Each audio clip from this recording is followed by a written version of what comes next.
ძალიან ძნელია დედისთვის იმის ყურე და შვილებში.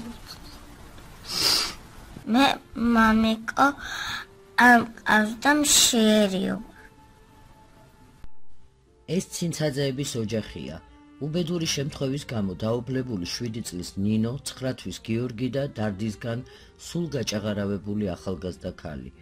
3 თვის წინ ეს ოჯახი ნაქირავებში ცხოვრობდა. მაშინ პატარა ნინოს არაფერი აკლდა. მამა დღე და ღამეს ასწორებდა, ტაქსზე მუშაობდა. ოჯახის უფროსი ღამეებს ათენებდა საჭესთან და ბინის ქირას, ბანკის ვალებს და საჭმლის ფულს აგროვებდა, რომ მის პატარებს არაფერი მოკლებოდა. უიმედობა და შიმშილი. აი ესაა იმ გაუსაძლისი სიღატაკის სახელი, რაც ამ ოჯახში ვნახე. ცხოვრობდით მე და ჩემი მეუღლე თბილისში შვილებთან ერთად ქირით ცხოვრობდით.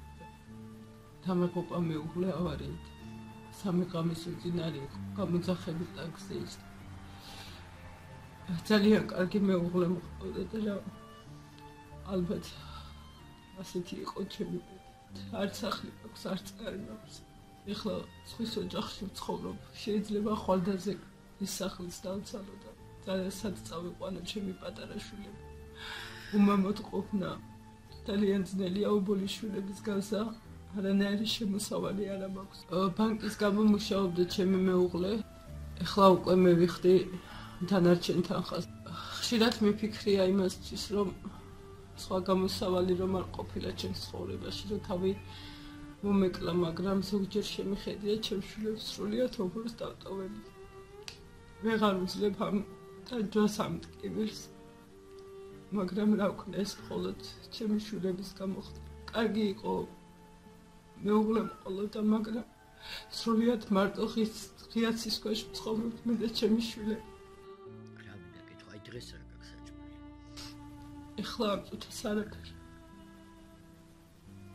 სკოლა რომ მოვიდა რა? არაფერი არ ის რა. უჭამი ოშია ძალიან უჭირს და ვთხოვ მეზობელს, რომ ის ერთი ნაჭერი პური ჩემს შვილებს მისცეს. პატარას ხო საერთოდ არ აქვს. ძალიან ძნელია დედისთვის იმის ყურე და შვილებში. გუშინ დავინახე მაღაზიასთან გაყვარე პური იყო და მინდოდა ეს პური სახში წამომეღო და დედიკო მარამაღებია რომ მე ვერ გავიგე. ვინმე დამინახავდა და მათხოვს დამიძახებდა. შეიძლება მართლა მასეა. ნინო, ყველაზე ძალიან რა გინდა, რაზე ოცნებო? რაზე და ბევრ საჭმელებს რომ შერი ადავწე ლოგინში. და დილითაც დედეკამ საჭმელი მაჭამოს, რომ ისე გამიშვა სკოლაში, რომ იქ ვერ ჭამ ვერაფერს და ის ჩემი კლასელები ჭამენ და მე მეხარბება კიდევაც. სულ მახსენდება მამიკა მომიტანა წვენი, კოკა-კოლა, ნაყინები. გუშინ მოვისმინე ობოლიაო და არ ვიცი ეს სიტყვა რას ნიშნავს. ალბათ საჭმელი რო არ გვაქვს. საჭმელები კი არა, პურიც არ გვაქვს ახლა სახლში. მომეკვდა მამიკო და ყველაფერი დამთავრდა.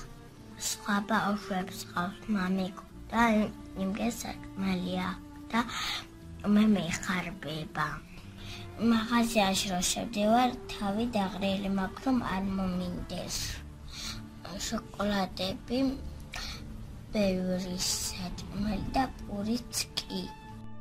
ტოვებ ამ პატარა გოგონას და გრძნობ, რომ რაღაც ჩამწყდა გულში. მაღაზიაში თავდახრილი დავდივარ. ფული თუ არ გექნება, შენც ასე იარე და არაფერი არ მოგინდებაო, დამარიგა დიდივით ნინიკო. ვერაფერი ვერ ვუთხარი დამაიმედებელი. დარდისაგან ნაადრევად გაჭაღარავებულ 32 წლის ქალს. თითქოს მისი ოჯახისათვის მოიცალა ბედის წერა. აღარც მეუღლე, აღარც დედმამა, აღარც ძმა. ტოვებ მათ და გონებაში დავეძებ საჭირო სიტყვებს მოწოდებისათვის. ისევ თქვენი იმედი მაქვს, მადლიანო ქართველებო. მინდა მოგმართოთ ყველას. ნუ დაველოდებით სხვას. უწილადოთ მათ თუნდაც მცირედი, ვისაც რა შეგვიძლია.